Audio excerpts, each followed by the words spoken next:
Hello students,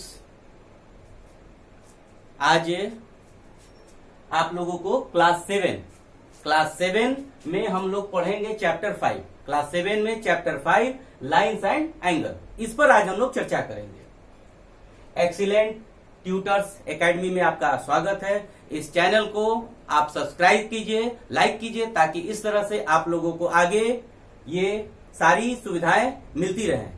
ठीक है, यहां हम लोग चैप्टर 5 में देखेंगे लाइंस एंड एंगल। इसके पीछे वाले वीडियो में मैं आप लोगों को भेज चुका हूं यूट्यूब पर, जिसमें डिफरेंट लाइंस के बारे में हम लोग चर्चा किए थे। रे, लाइन सेगमेंट एंड अब इस वीडियो में हम लोग चर्चा करेंगे पैरेलल लाइंस के बारे में। पैरेलल लाइंस क्या है, इसका ज्योमेट्री में बहुत ज्यादा प्रयोग है। तो सीधा अगर बात किया जाए कि पैरेलल लाइन क्या है, तो two lines, if two lines have same perpendicular distance, मतलब दो लाइन हो, अगर उनके बीच का परपेंडिकुलर डिस्टेंस सेम हो तो दो लाइन को हम कहते हैं पैरेलल लाइन। अब यहां पर हमने लिखा है two lines in a plane, same plane में, two lines in a plane which do not meet, यानी वैसे दो लाइन जो कभी कितना भी दूर तक बढ़ाइए लेकिन आपस में मिले नहीं, उनको हम पैरेलल लाइन कहते हैं। देखिए यहां पर मैंने एक छोटा लाइन बनाया, एक बड़ा लाइन। पैरेलल लाइन छोटा बड़ा हो सकता है, इससे कोई मतलब नहीं है। इक्वल नहीं हो, कोई जरूरी नहीं है, इक्वल भी हो सकता है, लेकिन सारे जगह पर इनका परपेंडिकुलर डिस्टेंस सेम होगा। और इसको बढ़ाया कहीं जाएगा तो वो आपस में एक दूसरे से मिलेंगे नहीं, कहीं भी नहीं मिलेंगे। आगे नेक्स्ट टॉपिक, कोलिनियर पॉइंट्स, यानी वैसे पॉइंट्स, नाम से ही स्पष्ट, कोलिनियर, वैसे पॉइंट्स जो एक लाइन पर पड़ते हैं उनको हम लोग कोलिनियर पॉइंट्स बोलते हैं। जैसे ए बी सी ये तीनों सेम लाइन पर है, इसलिए A B C collinear points हुए। लेकिन डी, देखिए ए बी सी से अलग डी है, तो डी ले लें अगर, तो ए बी सी डी ये चारों कोलिनियर नहीं होंगे। ठीक, कोलिनियर के लिए 3 या 3 से अधिक पॉइंट्स होने चाहिए, क्योंकि 2 पॉइंट से एक लाइन खींचा जा सकता है। तो 3 या 3 से अधिक पॉइंट्स अगर सेम लाइन पर होते हैं तो वे कोलिनियर पॉइंट्स कहे जाते हैं। ठीक है, अब अगला टॉपिक है एंगल। जैसे देखिए यहां पर हमने ये आजकल बहुत साइन चला हुआ है, ये एक और ये 2, इन दोनों के बीच ये जो बन रहा है ये हमारा एंगल कंस्ट्रक्ट करता है। जैसे the figure formed by two rays with the same, the figure formed by two rays with the same initial point, same initial point से टू रेज, जैसे एक बल्ब का रोशनी, एक बल्ब से पतला रे इधर जाए और एक पतली रे इधर जाए, तो इन दोनों के बीच जो बनेगा फिगर, उसी फिगर को हम लोग एंगल्स कहते हैं।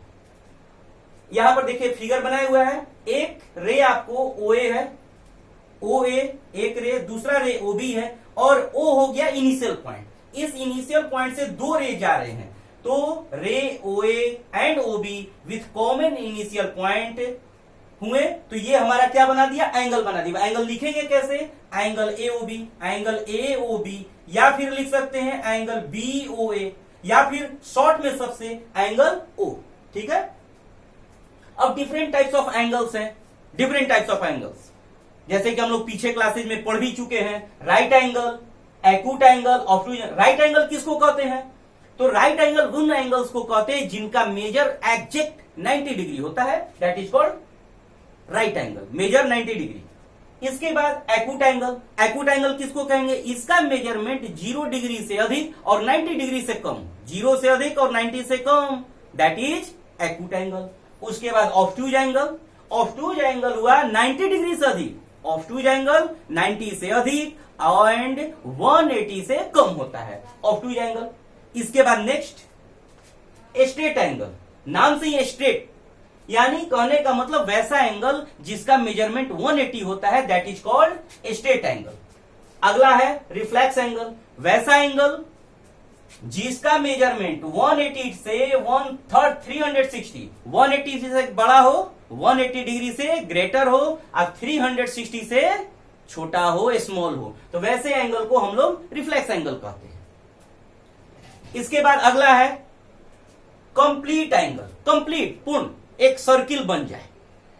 यहां से देखिए स्टार्ट हुआ है और यहां से होते हुए यहां आ गया है, एक कंप्लीट कर लिया, एक रोटेशन कंप्लीट कर लिया, इसका मतलब 360 कंप्लीट एंगल मेजर्स 360, यानी 360 डिग्री है तो वो कंप्लीट एंगल है। अब एक होता है 0 डिग्री, 0 एंगल, 0 डिग्री 0 एंगल, यानी वैसा एंगल जिसका मेजरमेंट 0 डिग्री हो, उस एंगल को हम लोग कहते हैं 0 एंगल। यहां देख लीजिए, सेम वही उसी लाइन पर रह गया है, एंगल AOA 0 डिग्री। ठीक है, अब अगला हम लोग आगे बढ़ते हैं कुछ एंगल्स के वैसे एंगल जो पेयर में हो, जैसे सप्लीमेंट्री एंगल। किन्हीं दो एंगल्स का सम, कोई भी दो एंगल का सम अगर 180 होता है तो उसको हम लोग सप्लीमेंट्री एंगल कहते हैं। ठीक, अब इसके बाद किन्हीं दो एंगल का, एनी टू एंगल्स का सम अगर 90 डिग्री होता है तो उसको हम लोग कहते हैं कॉम्प्लीमेंट्री एंगल। ठीक है, अब एडजेसेंट एंगल। एडजेसेंट एंगल अगर सिंपल भाषा में बोला जाए तो अगल बगल, एक हम यहां खड़े हैं, एक अगला व्यक्ति खड़ा है, एक इधर व्यक्ति खड़ा है, तो हम और ये दोनों एडजेसेंट हुए, हम और ये दोनों एडजेसेंट हुए, ये लेकिन हमारे बगल में ये और हमारे बगल में ये दोनों आपस में एडजेसेंट नहीं हो सकते हैं। सेम उसी थीम पर adjacent angle, two angles with same vertex. दो एंगल कैसे हो? जिनका वर्टेक्स सेम हो, वन कॉमन आर्म, एक आर्म कॉमन हो, एंड अदर टू, और दो जो आर्म है वो क्या होंगे? Opposite side of the common arm के अपोजिट साइड होंगे। तो वैसे एंगल्स को हम लोग कहते हैं एडजेसेंट एंगल। ठीक है, जैसे देखिए यहां पर हमने बनाया एक छोटा सा फिगर, एंगल 1, एंगल 2 और एंगल 3। एंगल 1 और 2 देखिए कैसा एंगल कहलाएगा? एडजेसेंट एंगल, क्योंकि एक आर्म कॉमन है। अगर यहां हम लोग नाम लिख दें, यहां पर नाम लिख दें A, O, B, C, D, AOB, BOC, इसमें देखिए OB जो है कॉमन आर्म है, OB कॉमन आर्म, OA और OC कॉमन आर्म नहीं है, तो OB के दोनों अपोजिट साइड में है। ठीक है, उसी तरह से 2 और 3 भी क्या है? एडजेसेंट एंगल है, लेकिन 1 और 3 एडजेसेंट एंगल नहीं होंगे। यहां पर लिखे 1 and 2 and 2 and 3 are adjacent, लेकिन आपको अगर बात किया जाए 1 और 3 पर, तो 1 और 3 एडजेसेंट नहीं है। लास्ट है देखिए लीनियर पेयर, यानी दो एंगल का सम अगर 180 होता है, टू एंगल का सम अगर 180 होता है तो उसको हम लोग सप्लीमेंट्री एंगल कहते हैं, एनी टू एंगल। लेकिन वही टू एंगल अगर एडजेसेंट हो जाते हैं तब उनको हम लोग क्या कहते हैं? Linear pair. यानी sum of two adjacent angle measures 180 degree, that is linear pair. ठीक है, लीनियर पेयर से एक और होता है कि दो एंगल मिलकर अगर एक लाइन बना दे। लाइन कब बनेगा भाई? अगर 180 सम हो जाएगा तो sum of two adjacent angle measures 180 degree are called linear pair. ठीक है, okay, thanks all of you.